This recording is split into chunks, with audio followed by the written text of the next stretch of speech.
بسم اللہ الرحمن الرحیم. السلام علیکم. ڈیئر اسٹوڈنٹس، پچھلے چیپٹر میں ہم نے بروک فیلڈ اسکول کے بارے میں پڑھا.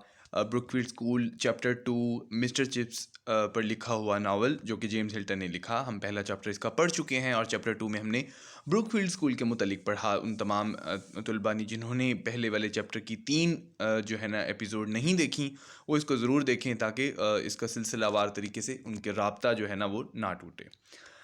دوسرے چیپٹر میں ہمیں بروک فیلڈ اسکول سے متعارف کروایا جاتا ہے. بروک فیلڈ اسکول کب بنا، کس جگہ پر بنا اور کس صدی میں بنا. ہمیں یہ بتایا گیا کہ ملکہ الزبتھ کے دور میں بنا، اور اس کے علاوہ اسکول نے بہت سے دور ادوار دیکھے. بہت دفعہ اوپر نیچے آیا، بعض دفعہ اس کا معیار گھٹا، بعض دفعہ اس کا معیار اوپر کو گیا.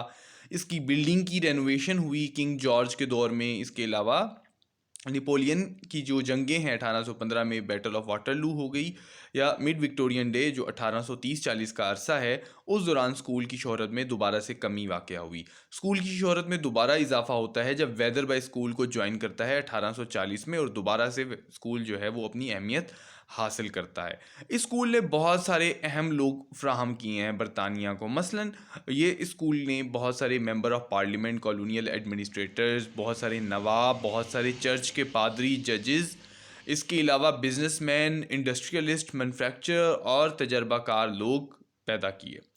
اس کے علاوہ یہ ایک ایسا اسکول تھا جس کا ذکر اگر کبھی کسی مغرور طبع شخص کے سامنے کیا جاتا تو وہ ضرور یہ کہنے پہ مجبور ہو جاتا کہ ہاں میں نے اسکول کے بارے میں ضرور سنا ہوا ہے. اگرچہ اس اسکول کا مقابلہ ہیرو یا کیمبرج یا آکسفورڈ جیسے اسکولوں کے ساتھ نہیں کیا جا سکتا تھا، لیکن پھر بھی یہ دوسرے درجے کا اسکول تھا.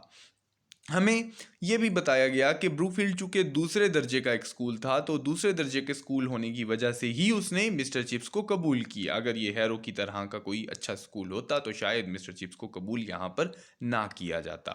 تو مسٹر چپس کی ڈگری کی مماثلت، سوٹیبلٹی اور جو ہے وہ بالکل موافق تھی، کمپیٹیبل تھی بروک فیلڈ اسکول کے ساتھ. یعنی دونوں ہی ایک دوسرے کے ساتھ ہم پلہ تھے اور ایک دوسرے کی روایات کو میں رچ بس گئے.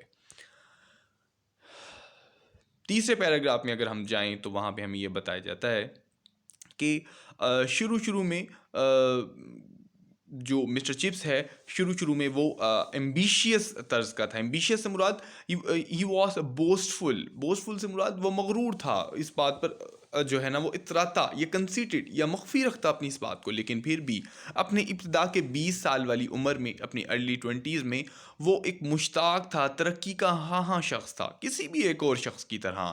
His dream had been to get a headship eventually, or at any rate a senior mastership in a really first class school. اس کا خواب تھا کہ یا تو وہ ایک اسکول کا ہیڈ ماسٹر بن جائے اور یا پھر کسی پہلے درجے کے اسکول میں سینئر ماسٹر بن جائے. اب یہاں پہ فرسٹ کلاس اسکول کا ذکر آ رہا ہے اور سیکنڈ کلاس اسکول کا، تو یہ بتانا آپ کو ضروری ہے کہ فرسٹ کلاس اور سیکنڈ کلاس اسکول کون سے ہوتے ہیں. عموماً اگر ہم نجی جو اسکول ہیں ان کا موازنہ کریں جن کی بھاری بھرکم فیسیں ہوتی ہیں، جیسا کہ لاہور میں ہمارے پاس ایچیسن کالجز ہیں، لاہور گرامر اسکول ہے وغیرہ وغیرہ، یہ وہ اسکول ہیں جن میں داخلہ لینا بھی بہت ایک مشکل کام ہے. اس کے علاوہ ان کی فیسیں ادا کرنا بھی نہایت مشکل کام ہے. مثال کے طور پر انہی میں سے ایک اسکول کی فیس 45-50 ہزار کے قریب ماہانہ ہے. تو ان تمام اسکولوں کی یہ خصوصیات ان کو اس حوالے سے ممتاز بنا دیتی ہیں کہ یہ اول درجے کے اسکول ہیں اور ان کا معیار اچھا ہے، ان کی سہولیات اچھی ہیں، ان کی فیسلٹیز اچھی ہیں، تو ہم ان کے اوپر بات کرتے ہیں. تو ان کو فرسٹ کلاس اسکول کہا جاتا ہے. اسی طرح سیکنڈ کلاس اسکول جو اس سے نچلے درجے کے ہوں، فیس لینے میں بھی، معیار دینے میں بھی اور پڑھانے میں بھی. ٹھیک ہے، تو ہم ان کو اس طریقے سے ریٹ کرتے ہیں. یاد رہے ان میں گورنمنٹ کے بنائے گئے ادارے اور انسٹیٹیوشن شامل نہیں ہوتے، کیونکہ گورنمنٹ کے بنائے گئے ادارے اپنی ہی محنت سے زیادہ ایفرٹ کر کے زیادہ اچھا پرفارم کرنے کی کوشش کر رہے ہوتے ہیں. تو ہم فرسٹ کلاس اسکول ان کو بھی کنسیڈر کر سکتے ہیں. اگر آپ دیکھ رہے ہیں کہ کسی اسکول کا معیار بہت اچھا ہے تو اس کو بھی آپ فرسٹ کلاس اسکول تصور کر سکتے ہیں. It was only gradually after repeated trials and failures that he realized the inadequacy of his qualification. بہت ساری مشکلات، پریشانیاں اور ناکامی کے بعد اس کو یہ احساس ہوا کہ نامواقفیت ہے اس کی جو تعلیمی کارکردگی ہے اس میں. ان ایڈیکیسی سے مراد یہاں پر یہ ہے کہ ناموافق ہونا. اس کی تعلیم اس قابل نہیں تھی کہ اس کو فرسٹ کلاس اسکول میں درجہ دیا جائے، یعنی موزوں تعلیم نہیں تھی، مناسب تعلیم نہیں تھی، ایڈیکیٹ تعلیم نہیں تھی. مثال کے طور پر his degree for instance was not particularly good. اس کی ڈگری اچھی نہیں تھی اور اس کا ڈسپلن کے جو مسائل تھے اچھے تھے, بہتر ہو رہے تھے, لیکن اتنے قابل بھروسہ نہیں تھے کسی بھی حالت میں. اس کا کوئی ذاتی ذریعہ نہیں تھا کمانے کا, کوئی رابطہ نہیں تھا لوگوں سے کہ کوئی رابطے کے ذریعے بھی جاب مل جائے یا کوئی اہمیت. یاد رکھیے بہت ساری جابز آپ کو صرف اس وجہ سے مل جاتی ہیں کہ آپ کا فیملی کنیکشن بہت بڑا ہوتا ہے اور آپ وہاں پر انفلوئنس کر کے اپنی جاب حاصل کر لیتے ہیں. ٹھیک ہے, اگرچہ یہ معیار غلط ہے, اس معیار کے تحت نوکریوں کا ملنا قابل اور پیشہ ور لوگوں کو آگے آنے سے روکتا ہے اور میرٹ کی بالادستی کا معیار کم ہوتا ہے, لیکن حقیقت یہی ہے کہ لوگ بہت سارے فیملی کنیکشن بڑھا کر جو ہے نا وہ نوکریوں کا حصول جاری رکھنے کی کوشش کرتے رہتے ہیں. After about 1880, after he had been at Brookfield a decade, he began to recognize that the odds were heavily against his being able to better himself by moving elsewhere. 1880 تک جب اس کو بروک فیلڈ کو join کیے گئے تقریباً 10 سال گزر چکے, تب اسے احساس ہوا کہ جو اس چیز کے امکانات ہیں وہ بالکل اس کے مخالف ہیں کہ وہ یا تو بہتر ہو جائے یا پھر کہیں چھوڑ کر اور چلا جائے.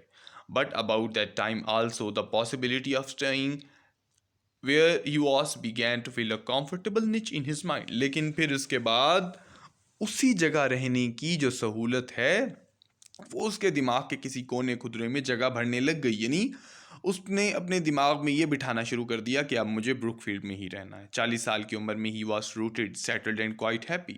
40 سال کی عمر میں اس کی جڑیں مضبوط ہو چکی تھیں, وہ وہاں پہ قیام پذیر ہو چکا تھا اور بہت مطمئن تھا. 50 سال کی عمر میں وہ کالج اسکول کا کرتا دھرتا تھا, اور 60 سال کی عمر میں تو وہ ایک under a new youthful head he was Brookfield, ایک نوجوان ہیڈ کے زیر تسلط وہ خود بروک فیلڈ تھا, یعنی اپنے آپ میں بروک فیلڈ تھا. اور آل بروک فیلڈین ڈنر کے طور پر وہ گیسٹ آف آنر کے طور پر پیش آیا کرتا, کورٹ آف اپیل کے طور پر پیش ہوتا. مثلا بہت ساری مسئلے مسائل اس کی عدالت میں پیش کیے جاتے جس جو کہ بروک فیلڈ سے یا بروک فیلڈ کے ڈسپلن سے ریلیٹڈ یا روایات سے ملتے جلتے سوالات یا پریشانیاں ہوتی, تو وہ سوالات بروک فیلڈ جو ہے وہ مسٹر چپس کے عدالت میں پیش کیے جاتے. 1913 میں جب وہ 65 کا تھا تو وہ ریٹائر ہوا اور اس کو ایک چیک رائٹنگ ڈیسک اور کلاک جو ہے نا وہ پیش کیا گیا, اور وہ پھر مسز وکٹ کے پاس رہنے کے لیے چلا گیا. Decent career decently close 3 cheers for old Chips. Mister Chips کے لیے جو ہے ایک بہترین جو ہے جو شعبہ ہے ان کا کریئر ہے وہ بہترین طریقے سے اختتام پذیر ہوا, اور مسٹر چپس کے لیے انہوں نے تالیاں بجا کر اور داد تحسین دے کر ان کو جو ہے نا وہ الوداع کیا at the uproarious end of term dinner, نہایت ہی شور و غل والے ایک ڈنر کے وقت. 3 chairs indeed, but there was more to come. یہاں پر اور بھی کچھ آنا باقی تھا. an unguessed epilogue, ایک نا بیان کردہ اختتامیہ, an encore played to a tragic audience, ایک ایسی چیز, ایک ایسی کارگزاری جو کہ ایک افسردہ آڈینس کو بتایا جانا باقی تھی. اگر ہم اس آخری لائن میں دیکھیں تو ٹریجک آڈینس, یہاں پر ہمیں اس آخری 2 لائنوں میں ہمیں اس چیز کا اشارہ کیا جا رہا ہے کہ مسٹر چپس کی زندگی میں کوئی بھونچال آنے والا ہے, کوئی نقصان, کوئی تکلیف, کوئی درد آنے والا ہے, کوئی پریشانی آنے والی ہے, یہ اس کی طرف ایک اشارہ کیا جا رہا ہے. اس کے علاوہ ہم نے جو آج پڑھا اس کے متعلق ہمیں یہ بتایا جا سکتا ہے, یہ سوال پوچھا جا سکتا ہے کہ what was mister Chips ambition when he joined Brookfield School. Mister Chips کے کیا خواہشات تھی جب اس نے بروک فیلڈ جوائن کیا. اس کے علاوہ what were mister Chips shortcoming, mister Chips کی کیا کمی کوتاہیاں تھیں, کیا جو ہے نا وہ تھیں چیزیں جن کی وجہ سے وہ ترقی نہیں کر سکتے تھے, یہ تمام سوالات. اس کے علاوہ what was mister Chips status in Brookfield, Brookfield میں مسٹر چپس کا کیا اسٹیٹس تھا. تو ہم نے پڑھا کہ وہ 40 سال کی عمر میں کس طرح سے تھا, 60 سال کی عمر میں وہ خود بروک فیلڈ کا اپنے آپ میں بروک فیلڈ تھا, اور what over the things presented to Mr. Chips at the time of his retirement, کیا چیزیں مسٹر چپس کو پیش کی گئیں جب وہ ریٹائر ہوئے. تو یہ تمام سوالات اس چیپٹر میں آپ نے کرنے ہیں, اور اس چیپٹر کا اختتام کرتے ہیں. اس کے متعلق کوئی سوالات ہوں آپ گروپ میں مجھ سے پوچھ سکتے ہیں. السلام علیکم, اللہ حافظ.